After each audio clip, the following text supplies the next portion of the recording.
चीज है मुक्ति, ज्ञान और वैराग। मुक्त का मतलब किससे मुक्त होना चाहते हो? महाराज जनक की तरह, महाराज जनक की तरह आप विधेय स्वरूप आत्मा को स्वीकार कर लो। तुम सत्य को धारण कर लो। सत्य है अनुभव की चीज, वो है आपका निज स्वरूप आत्मा। लोगे कि मैं शुद्ध चेतन आत्मा हूँ, न मेरा कभी जन्म हुआ न मरण, ये नित्य हूँ, शाश्वत हूँ, न आता न जाता, वो तो व्यापक है, अनंत पावर है।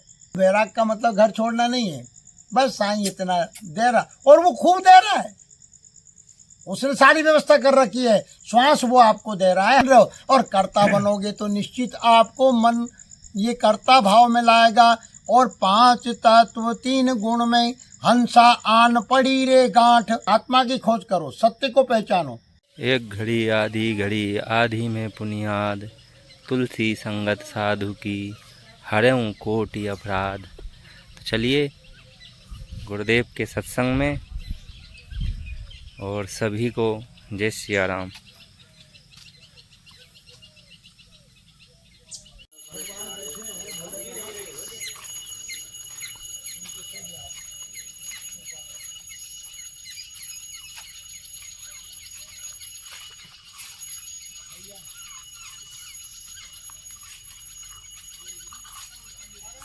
ये कितने आश्चर्य की बात है कि मैं निर्दोष हूँ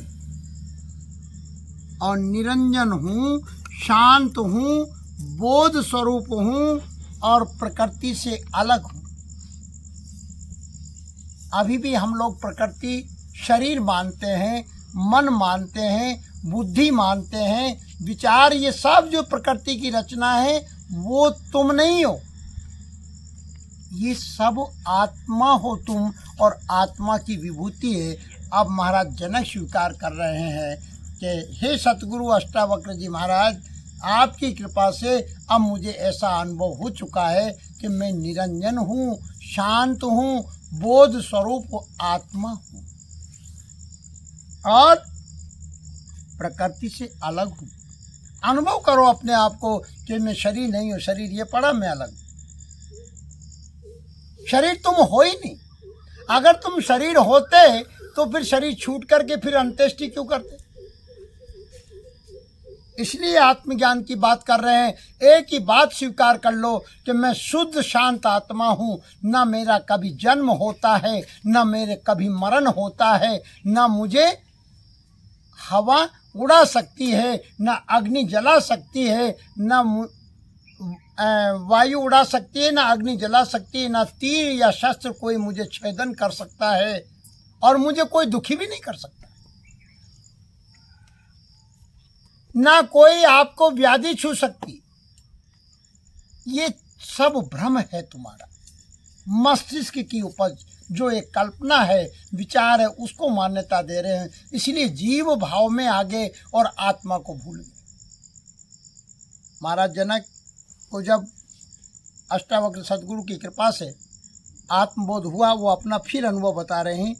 मानो राजा जनक कहते हैं, जनक का अनुभव है कि आप भी महाराज जनक की तरह, महाराज जनक की तरह आप विधेय स्वरूप आत्मा को स्वीकार कर लो। और आत्मबोध नहीं होगा जब तक तुम्हें ये मस्तिष्क में जो विचार आते हैं, ये विचार एक तरंग है, क्योंकि तुम विचार नहीं हो, तुम मन नहीं हो, तुम शरीर नहीं हो, क्योंकि ये तुम कह रहे हो कि मेरा मन नहीं मानता। इसका गहराई में जाओ तो तुम क्या हो? मन नहीं हो। जब भी तो कह रहे हो कि मन नहीं मानता, तो मन अलग हुआ। इस पर मनन करो। आप कहते हो मेरा विचार काम नहीं कर रहा है, तो इसका मतलब आप अलग हो, विचार अलग है। भाई तू इनको क्यों पकड़ रहा है? आ रहा है तो आने दो, उल्टा सीधा आ रहा है, खत्म हो जाएगा। तुम सत्य को धारण कर लो। सत्य है अनुभव की चीज, वो है आपका निज स्वरूप आत्मा। महाराज जनक फिर से कहते हैं कि मानव ने इसे इतना अत्यंत जटिल बना रखा है कि आत्मज्ञान हो ही नहीं सकता। आत्मज्ञान जिस दिन तुम स्वीकार कर लोगे कि मैं शुद्ध चेतन आत्मा हूँ, न मेरा कभी जन्म हुआ, नरम मरणम पुनरम जन्म, ये क्या है? ये वेदांत वाले, वेदांत तो आत्मा की बात कर रहा है, यानी महापुरुष तो आत्मा की बात कर रहा है, गीता तो आत्मा की बात कर रही है। अर्जुन से कह रहे हैं कि अर्जुन तू आत्मा है, पहचान, तुझ में मुझ में भेद। आगे देखिए, बड़े विडंबना है, अनुभव नहीं कर रहे, मानते नहीं। अरे कोई समझा रहा है तो स्वीकार करो ना, विचार करो। आप कहाँ उलझ रहे हो, उससे अलग हट जाओ। किसी ने बांध नहीं रखता, तीन चीज है, मुक्ति, ज्ञान और वैराग। मुक्त का मतलब किससे मुक्त होना चाहते हो? शरीर तो वैसे भी आप नहीं हो, बाकी आसक्ति के कारण तुम्हारा बंधन हो चुका। ये मान लिया तुमने कि मेरा शरीर, मेरे बच्चे, मेरी लुगाई, मेरा पति, मेरा वो, मान रहे। आत्मा की कोई जात नहीं, ये भ्रम है। ये मान्यता ही तुम्हारे बंधन का कारण बन जाता है बुद्धि में। इसलिए विवेक से अपने सुमरन करो, ध्यान करो, प्रकृति को शुद्ध करो और रियलाइज कर लो, यहाँ कोई साधना नहीं करनी, यहाँ तो स्वीकार करना है कि मैं शुद्ध चेतन आत्मा हूँ। सही बात। यहाँ कोई साधना की बात ही नहीं हो रही। साधना प्रकृति में होती है, साधना मन को सुरती के लिए, वो आपका कर्तव्य समझ के करो, सहज भाव से, कि ये कंट्रोल में रहे। ये साधना, साधो का मतलब कि विचार कहाँ जा रहा है, सुरती कहाँ गई, तो आप कहाँ जाना है, तो पहले विचार कर लो कि कहाँ कम से कम सत्संग मिलेगा, संत मिलेंगे, कुछ जीव आत्माओं का कल्याण होगा और हमारा भी भक्त कल्याण होगा, समय का सदुपयोग होगा। इसलिए ये गुणों में बरत रहे हैं। शरीर आप इसमें से परे हो, इसमें रहते एक अंश से आप इसको चला रहे हो, इसलिए आप भूल गए, विस्मृत हो गए। तो आगे गुरुदेव कहते हैं निष्ठा होनी चाहिए गुरु के वचनों में। जो अभी आप, ये किसके वचन है? ये परम पिता परमात्मा सदगुरु की वाणी है, इसको स्वीकार कर लो ना। इसमें तर्क वितर्क की क्या जरूरत है? पर नहीं, कहीं वो आपने कोई कुछ सुन रखा है तो आप कहेंगे अरे ऐसा हो ही नहीं सकता। बस नहीं हो सकता तो नहीं हो सकता, बस ब्रेक लगा लिया। तो मानो कि पहली चीज है निष्ठावान बनो, आस्थावान बनो।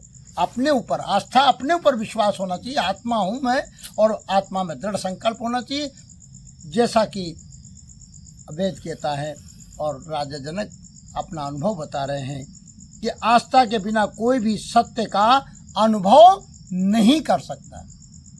जब तक तुम्हारी निष्ठा नहीं है, श्रद्धा नहीं है, विश्वास दृढ़ कैसे होगा? विश्वास तो तुम्हारा पल पल पेट्रोला देता है, ये भ्रम। जरा सी परिस्थिति आ गई तो क्या हो गया भाई, तुम्हारा क्या फर्क पड़ गया?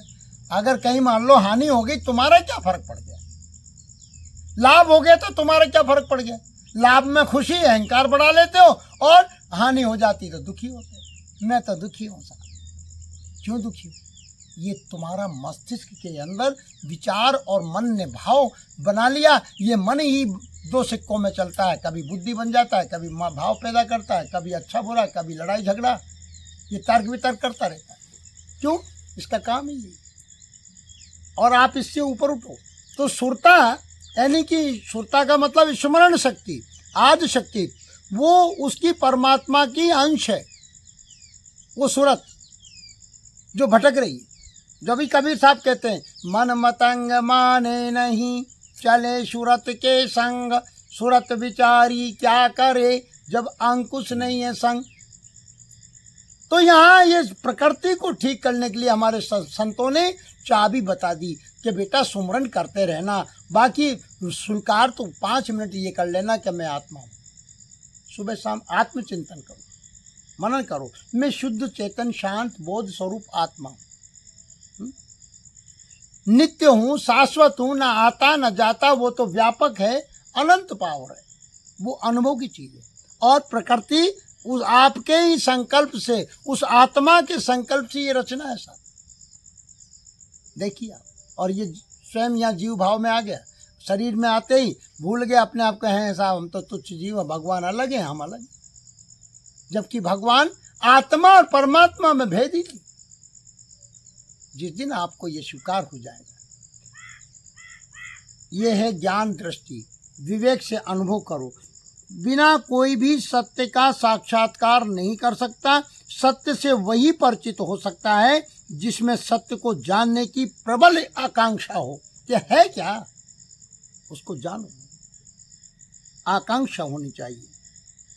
और आज मानव सत्य को जानने की इच्छा नहीं है।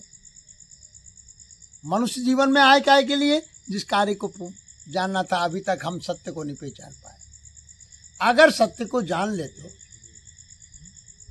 तो फिर ये बार बार और ये भय, ये डर, ये सारी वासना, ये सब क्या है, अभी इनसे ऊपर नहीं उठे।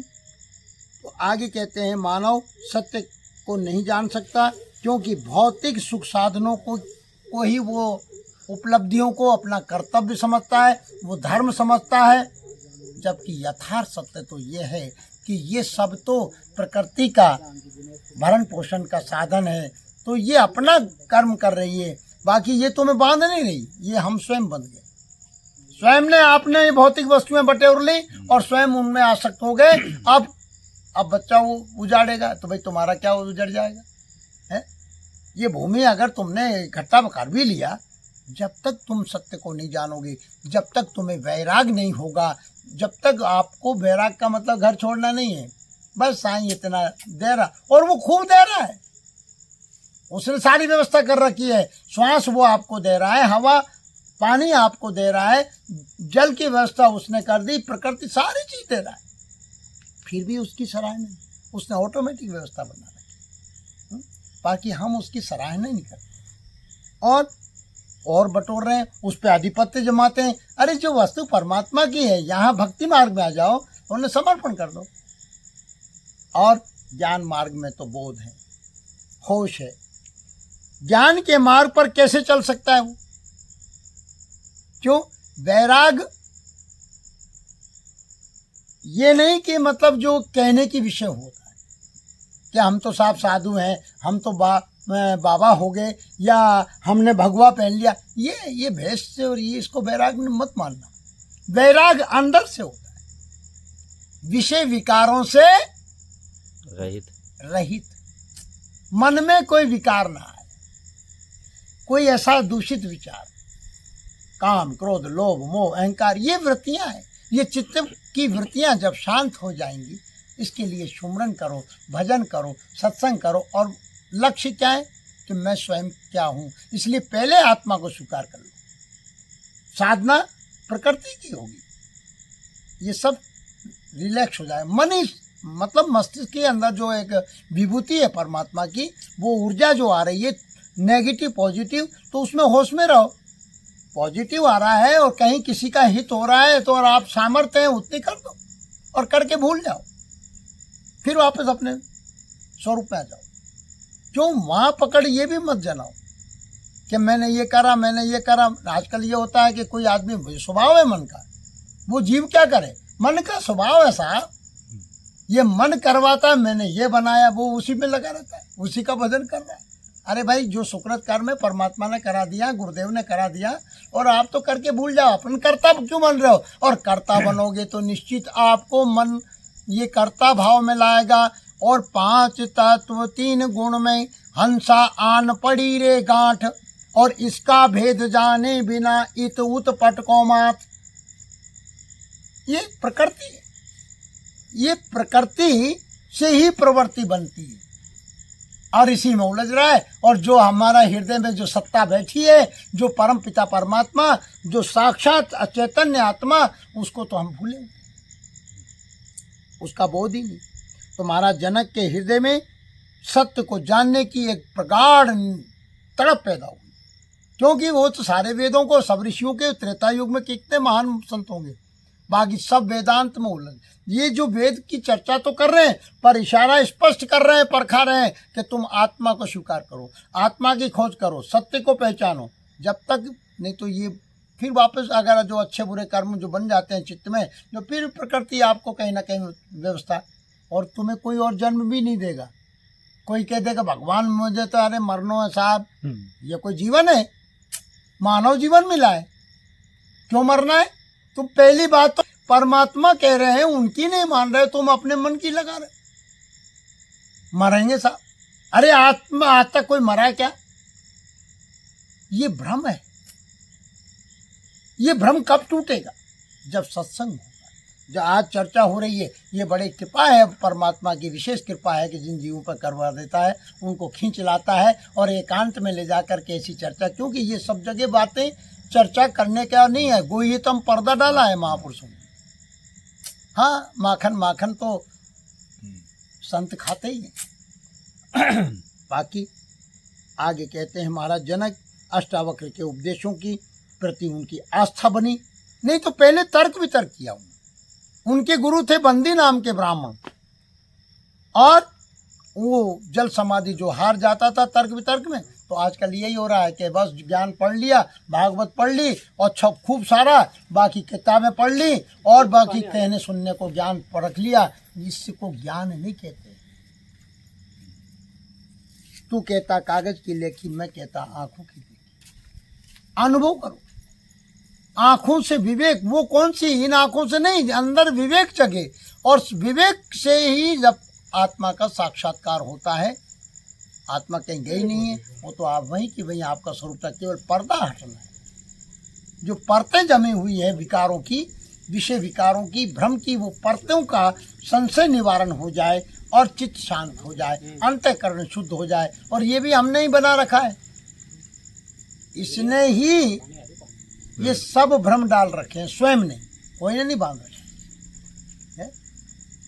केवल मोह कोई ने पैदा नहीं कर रहा, मोह हम नहीं पैदा कर रहे, हम ही बन रहे हैं खुद भूल के कारण। क्योंकि होने को तो इसमें सुख मिल रहा है, अरे जबकि ये सुख तो ये तो रहने वाला नहीं, हर पल पलट रहा है, प्रकृति का नियम है। तो दो विभाग को समझ लो, तुम शुद्ध चेतन आत्मा हो, सत्य हो, और एक प्रकृति का विधान है, इसमें तो परिवर्तन होना है और छूटना है।